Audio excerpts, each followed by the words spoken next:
একদিন বনবাসের সময় ভীম একা জঙ্গলে ঘুরছিলেন। দ্রৌপদী একটি বিশেষ ফুল চেয়েছিলেন, তাই সেটি খুঁজতে বেরিয়েছিলেন তিনি। ভীম শক্তিশালী, তাই তার ভারী পদক্ষেপে মাটি কেঁপে উঠছিল।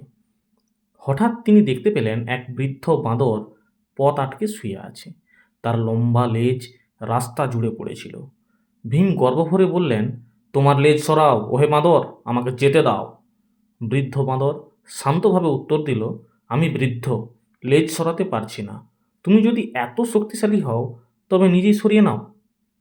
ভীম হেসে বাঁদরটির লেজ তুলতে গেলেন, কিন্তু অবাক কাণ্ড, তিনি একটু নাড়াতে পারলেন না।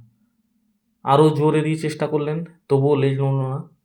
ক্লান্ত ও হতভম্ব হয়ে ভীম বুঝলেন এটি সাধারণ বাঁদর নয়। তিনি ভক্তিভরে জিজ্ঞাসা করলেন, আপনি আসলে কে হে মহাশক্তিমান?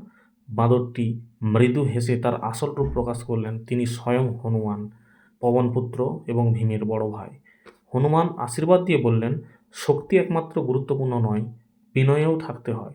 শুধু শক্তির উপর ভরসা করলে চলবে না, জ্ঞানও থাকতে হবে। তিনি আরও বললেন যে কুরুক্ষেত্রে যুদ্ধে অর্জুনের রথে তিনি অবস্থান করবেন এবং পাণ্ডবদের বিজয় নিশ্চিত করবেন।